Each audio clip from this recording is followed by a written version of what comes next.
ओम परमात्मने नमः। शास्त्र चिंतन में आपका स्वागत है। आज का चिंतन बिंदु है कर्म मीमांसा।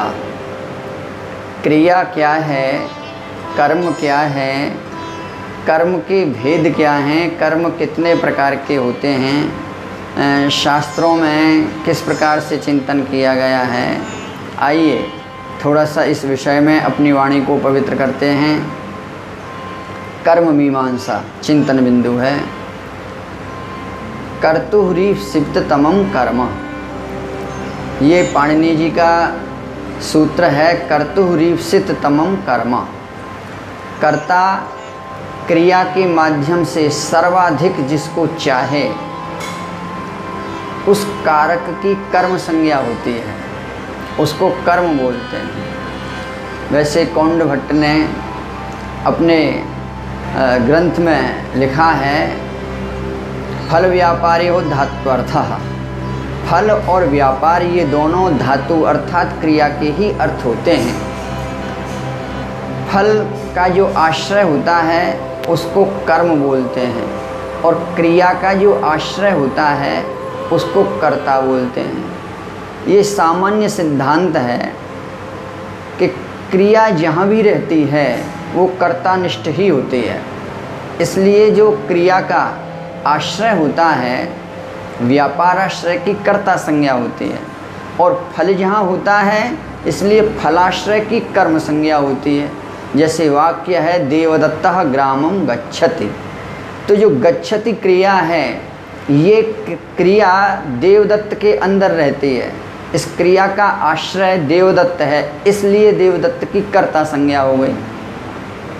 और जो फल है संयोग गांव को जाता है, देवदत्तः ग्रामं गच्छति, तो जो ग्राम है उसकी कर्म संज्ञा होती है। कर्म संज्ञा क्यों होगी? क्योंकि जो ग्राम का संयोग है, जो संयोग रूपी फल है वो गांव में निहित है, इसलिए फलाश्रय की नारायण कर्म संज्ञा होती है।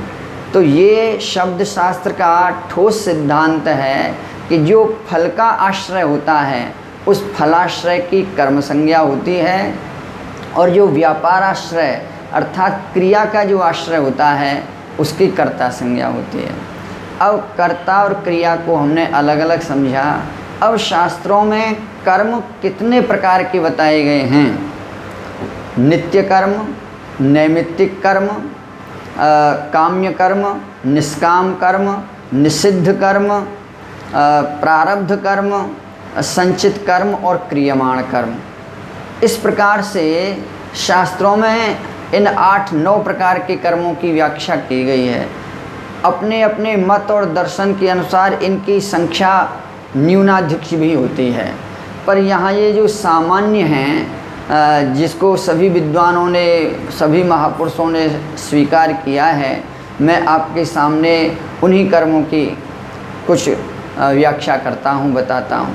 सबसे पहले है नित्य कर्म, जिस कार्य को हम प्रतिदिन करते हैं, जैसे संध्या वंदन इत्यादि। ये जो कार्य है संध्या वंदन, ये नित्य कर्म के अंतर्गत आता है। ये है नित्य कर्म, जिसको हम नित्य प्रतिदिन करते हैं उसको नित्य कर्म बोलते हैं। नित्य कर्म के बाद में है नैमित्तिक कर्म, जो हमारे कर्मों का नियमन करे उनको नैमित्तिक कर्म बोलते हैं। इसके बाद में है काम्य कर्म। काम्य कर्म जो किसी कामना से किए जाते हैं, जैसे पुत्रष्टि यज्ञ किया जाता है पुत्र की कामना से, तो इत्यादि ये इनको काम्य कर्म, जिनको हम सकाम कर्म कहते हैं, तो उनको काम्य कर्म। और एक होता है निष्काम कर्म, जो योगी लोग होते हैं, महापुरुष होते हैं, भगवान के भक्त होते हैं, वो जो भी कुछ कर्म करते हैं कायेन वाचा मनसेन्द्रियैर्वा, जो भी कुछ अपने तन से, मन से, वचन से कर्म किया जाता है, नारायणायेति समर्पयेत्, वो सब नारायण के लिए, अपने परमात्मा के लिए अर्पण समर्पण कर देते हैं, उसको निष्काम कर्म बोलते हैं। तो इसको संत, महापुरुष, योगी लोग करते हैं, और जो प्रौढ़ गृहस्थ भी करते हैं, तो वो इसको निष्काम कर्म बोलते हैं। एक जो कर्म होता है उसको बोलते हैं प्रायश्चित कर्म।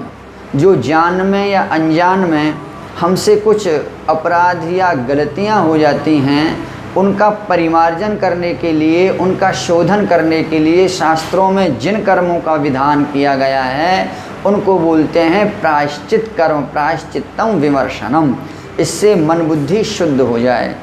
तो नारायण सबसे पहला तो प्रायश्चित में यह बताया गया है कि जब पता लग जाए कि हमसे कोई गलती हो गई है, उस गलती की पुनरावृत्ति न हो, उस गलती को दोबारा ना करें और भगवान के सामने हाथ जोड़ करके प्रार्थना करें और ये संकल्प लें कि आज से पीछे ये गलती हमारी नहीं होगी।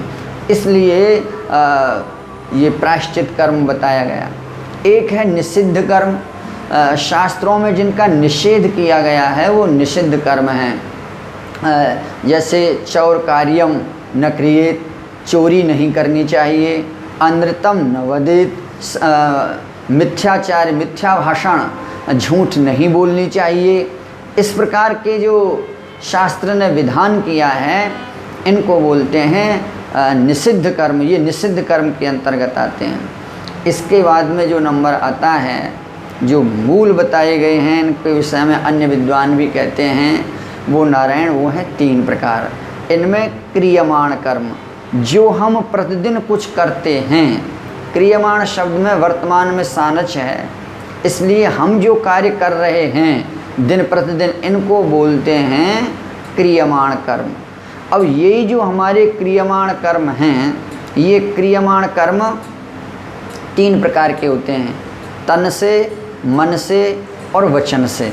जो हमारे शरीर से किए जाएं वो कायिक होते हैं, जो हमारी वाणी से किए जाएं वो वाचिक होते हैं, और जो मन से किए जाते हैं वो मानसिक होते हैं। तो ये क्रियमाण कर्म 3 प्रकार के होते हैं। अब इन क्रियमाण कर्मों में कुछ तो कर्म ऐसे होते हैं तत्काल प्रभाव देते हैं। जैसे हमने किसी की स्तुति की, उसको बहुत अच्छा लगा, हमने किसी को गाली दी तो उसने उसका फल हमें तत्काल दे दिया, उसने जो भी हमारे साथ में व्यवहार किया। तो कुछ ऐसे फल हैं जिनका तत्काल फल मिल जाता है। जैसे कर में भोजन किया, आपकी क्षुधा की निवृत्ति हो गई। तो कुछ क्रियमाण कर्म ऐसे हैं जिनका तत्काल फल मिल जाता है, और कुछ क्रियमाण कर्म ऐसे हैं कि जिनका फल कालांतर में मिलता है। भाई जैसे विद्यार्थी पढ़ रहा है, पूरे वर्ष पढ़ेगा और अंत में जाकर के वो परीक्षा देगा, तब जाकर के उसका परिणाम, तब जाकर के उसका फल मिलेगा। ऐसे ही हम जो कुछ कर्म करते हैं, उन कुछ कर्मों का फल तो तत्काल मिल जाता है और कुछ अंतराल के अनुसार मिलता है। तो ये क्रियमाण कर्म हैं। अब ये जो हमारे क्रियमाण कर्मों का कुछ फल तो हमें मिल गया, और जो कुछ बच जाता है उस बचे हुए को बोलते हैं संचित कर्म। संचित कर्म का मतलब होता है जो एकत्र कर दिया गया है, जो हम कर्म करते हैं करते करते, जैसे आप लोग समझ लिए एफडी जिसको बोलते हैं, जो बैंक में हमसे आज जो कुछ पूंजी जो राशि बची, धनराशि आज जो व्यय नहीं हो पाई, वो हमने बैंक में जमा कर दिया। तो जो हमने स्टोर किया है, जिसकी एफडी कर दी, उसको बोलते हैं संचित कर्म। तो जो जिसको हम भाग्य बोलते हैं, तो वो भाग्य है, संचित कर्म को ही भाग्य कहते हैं। इसके बाद में उस संचित कर्म में से कुछ हिस्सा, अर्थात जैसे संचित कर्म 100% है, 100%, तो उसमें से 20% जो निकला उसको बोलते हैं प्रारब्ध कर्म।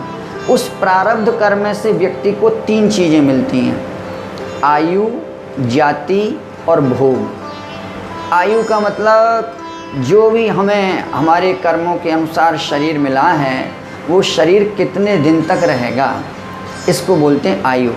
और जाति का मतलब होता है जन्म से, कि जो हमारा जन्म होगा, हमारे पूर्व कर्मों के अनुसार हम मनुष्य रूप में बनेंगे, स्त्री के रूप में बनेंगे, या पशु पक्षी के रूप में बनेंगे, हम किन रूपों में हमारा जो जन्म होगा। तो यहाँ जाति से अर्थशास्त्रों में जन्म से है।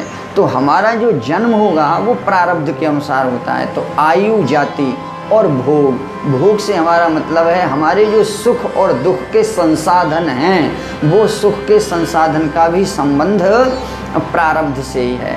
तो ये जो प्रारब्ध है, जो हमारा संचित था, जिनको हमने स्टोर किया, वो उसमें से 20% में से हमें आयु जाति भोग, 80% वो रह जाता है। अब इसको आप ऐसे समझिए कि ये जो मिला है और वो हमारा प्रारब्ध है, तो प्रारब्ध में हमें ये चीज़ मिल गई हैं। ये मानव शरीर अमूल्य है। शास्त्रों में कर्म की भूरि भूरि प्रशंसा की गई है। सज्जनों, इसको भाग्य के भरोसे नहीं छोड़ा जा सकता। भाग्य भी जिसको कह रहे हैं वो कर्म का ही दूसरा रूप है। वो कर्म ही हमारी जो आज की बची हुई कमाई है वो ही है। इसलिए मनुष्य को कर्म करते रहना चाहिए और कर्म के आधार पर प्रबल पुरुषार्थ से व्यक्ति प्रारब्ध को भी बदल देता है। ऐसे शास्त्रों में अनेक उदाहरण आए हैं।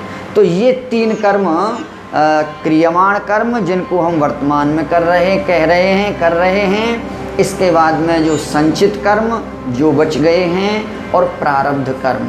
अब इन प्रारब्ध कर्मों में भी देखिए शास्त्रों में उदाहरण आया है, बड़ा प्यारा उदाहरण दिया है। आप इसको ऐसे समझें कि एक धनुर्धारी है, वो हाथ में धनुष लेकर के खड़ा है, उसके पीछे तरकस लगा है, धनुष के ऊपर बाण रख लिया उसने।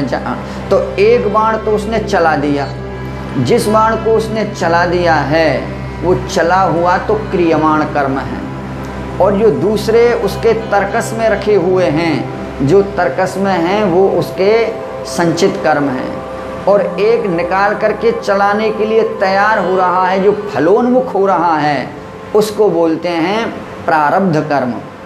वो प्रारब्ध कर्म है। ऐसी शास्त्रों में इसकी व्याख्या की गई है, संत महापुरुषों के माध्यम से इस प्रकार से सुना गया है। तो और श्रीमद् भागवत में भी कर्म मीमांसा है, उसको हम प्रभु कृपा से अगले वीडियो में आपके सामने रखेंगे।